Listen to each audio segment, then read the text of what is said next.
School അധ്യയന വർഷങ്ങളിൽ, പ്രത്യേകിച്ച് 10+2 കാലഘട്ടങ്ങളിൽ അന്ന് എല്ലാവരും കൂടെ ചേർന്ന് നമ്മളെ പറ്റിച്ചു.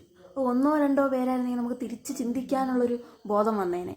പക്ഷേ വീട്ടുകാരും നാട്ടുകാരും കുടുംബക്കാരും ട്യൂഷൻ ടീച്ചർമാരും സ്കൂൾ ടീച്ചർമാരും എല്ലാവരും കൂടെ പറഞ്ഞപ്പോൾ സ്വാഭാവികമായിട്ടും അന്ന് നമ്മളത് വിശ്വസിച്ചു. നമ്മൾ രാത്രിന്നില്ല പകലുന്നില്ല ഉറക്കമില്ല തീറ്റിയില്ല കുടിയില്ല, പരീക്ഷയ്ക്ക് പോകുമ്പോൾ വാള് വയ്ക്കുന്നു, തിരിച്ചു വരുമ്പോൾ നമുക്ക് ലൂസ് മോഷൻ, പരീക്ഷ പാടായ പേടി, ടെൻഷൻ, പനി, തലകുത്തി മറിയുന്നു, എന്നിട്ട് ടെൻഷൻ അടിച്ച് അറിയാവുന്നത് കൂടി തെറ്റിക്കുന്നു. അയ്യോ മാർക്കുറിയോ അടികിട്ടു എന്നൊക്കെ പറഞ്ഞ് പേടിക്കുന്നു. അങ്ങനെ പലതരം മാനസിക വിഭ്രാന്തിയിലൂടെ നമ്മൾ എല്ലാവരും കടന്നു പോയി. അതെല്ലാം നമ്മുടെ ജീവിതത്തിൻ്റെ വളവുകളാണ്, പ്രധാനപ്പെട്ട വളവുകൾ. ആ വളവങ്ങൾ കഴിഞ്ഞാൽ പിന്നെ സ്ട്രെയിറ്റ് റോഡാണെന്ന് പറഞ്ഞ് എല്ലാവരും നമ്മളെ പറ്റിച്ചു.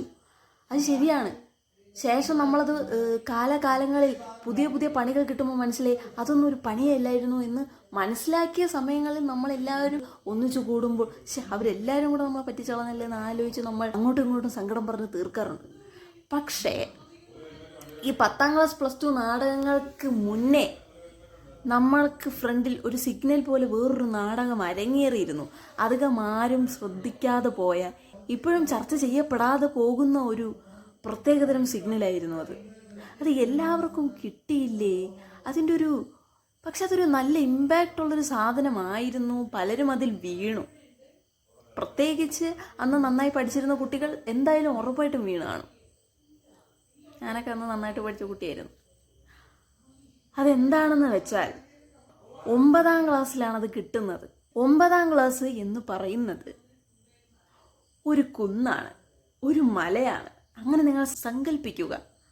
അതൊരു പാറക്കെട്ടുകളും കുഴികളും കുണ്ടുകളും നിറഞ്ഞൊരു കുന്നാണ്. അത് എഴഞ്ഞോ നിരങ്ങിയോ ഇരുന്നോ കമന്നോ കിടന്നോ എങ്ങനെയെങ്കിലും നിങ്ങൾ വലിഞ്ഞു പിടിച്ച് കയറിയാ 10ാം ക്ലാസ് എന്ന് പറയുന്നത് നമ്മൾ സ്റ്റെപ്പ് കയറിയിട്ട് മറ്റേ ഇറങ്ങുന്ന സീസ കളി പോലെ ഇങ്ങനെ ഷൂന്ന് പറഞ്ഞ് അങ്ങോട്ട് ഇറങ്ങി വരാം എന്ന് പറഞ്ഞ് നമ്മൾ പറ്റിച്ചു. അത് പറ്റിപ്പാണെന്ന് നമുക്ക് 10ാം ക്ലാസ് തുടങ്ങിയപ്പോൾ തന്നെ മനസ്സിലായി.